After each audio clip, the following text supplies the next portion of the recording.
One of the most controversial comedians of our times, Sacha Baron Cohen has proved on numerous occasions that he cannot live a year without getting into trouble. I will take this to be a fat like American man. Yeah? The 48-year-old should probably expect some more with his upcoming film Borat 2, scheduled to be released on Amazon Prime in late October. You probably remember how the first one landed him a lawsuit, and not only. We rarely see the real Sacha in public since he prefers to stay in character pretty much all the time.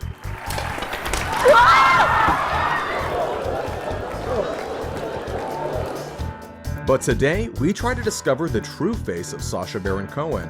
What is he trying to hide? If you think Baron Cohen has always been a funny guy, you'd better ask the legendary clown Philippe Gaulier, with whom Sacha studied in Paris and who he calls the funniest man he has ever met. Gaulier said of Baron Cohen, "He was so boring, but being boring is normal. Sometimes you have to be boring before you can discover something new." So, probably before discovering that something in his approach to comedy, Sacha tried to find himself in modeling. After graduating from Christ's College in Cambridge, he worked as a fashion model before hosting low-pay local and regional TV shows in the early 90s.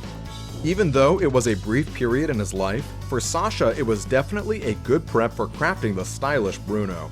Obama is amazing. He's an inspiration.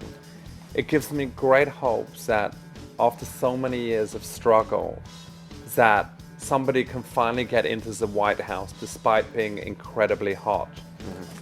By the way, while filming the movie, Baron Cohen and the entire crew were banned from Milan Fashion Week with press releases warning people to be on the lookout for Bruno. However, it didn't stop Baron Cohen from getting to the event. In order to sneak into the venue, he insisted on the total change of his and his crew's appearance. Long story short, they nailed it and became literally unrecognizable. The producers were euphoric when Sacha fell onto the runway. Just as the team caught the required footage, Sacha was cuffed and taken to jail for long questioning by 7 police officers. Another point proving that Sacha is a little bit of a fashionista is the way he deals with his facial and body hair before introducing his characters to the world. The actor grooms himself for each role separately. Borat took 6 weeks of growth to produce the necessary mustache and body hair. Ali G took 4 weeks of facial hair growth. And for Bruno, Baron Cohen obsessed about cleaning his body, waxing himself, and working out. As long as we've started talking about Sacha's problems with the law, we should mention several other memorable lawsuits, arrests, and even FBI involvement. During the filming of Borat, the FBI received so many complaints regarding a terrorist traveling throughout the United States in an ice cream van that they opened up a file on Cohen's character. Also, the local police chief in New York became so fed up with Cohen's stunts that he actually set a trap to detain the actor. Cohen, together with his team, had to leave the state to avoid the arrest. When the scandalous Borat was finally out, there were added new legal battles. The main one was linked to the fact that the scenes which supposedly took place in Kazakhstan were actually shot in Romania. The locals were sure Sacha was filming a documentary on the issues of poverty, so they were not so happy about the final product they saw and promptly sued the production.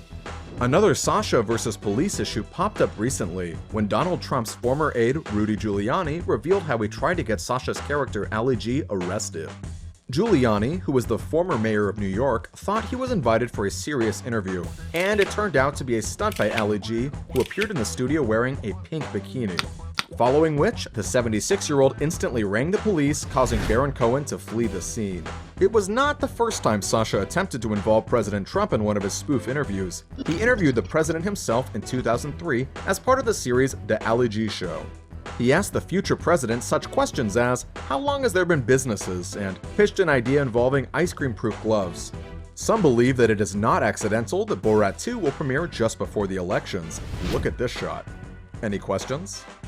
Michael Penis, I brought the girl for you.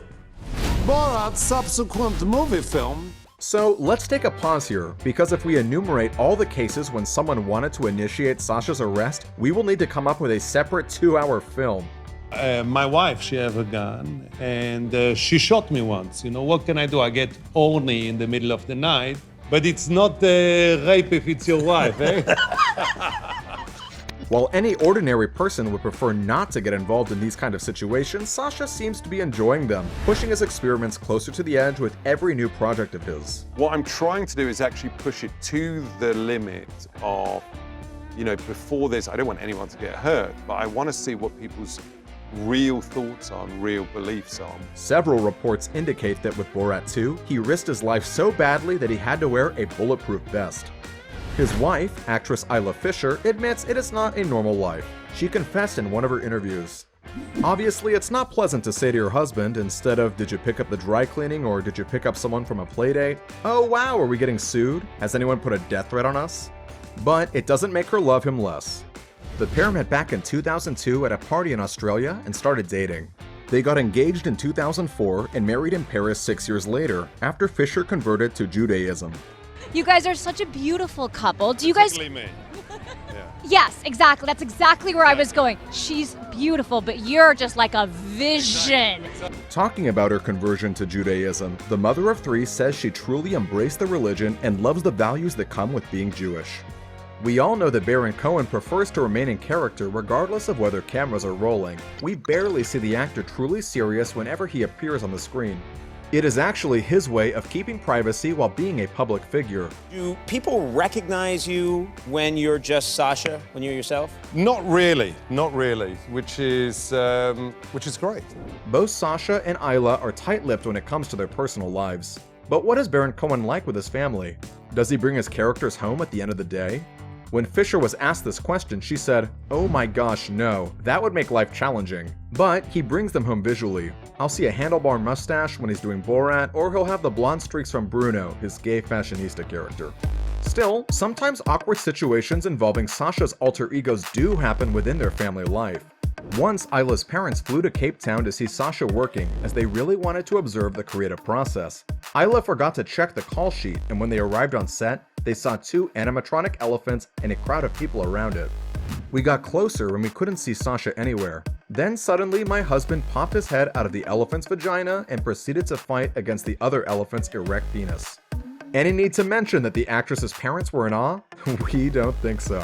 At the screen, and I could feel my mum's eyes turn to me at one point, sort of boring into me, like, really?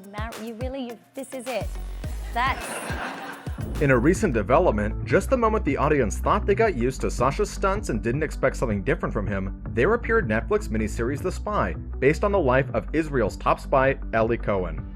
When asked how she felt about the series, Ellie Cohen's daughter said she lamented over historical inaccuracies in the adaptation, but she highly praised the performance of Baron Cohen.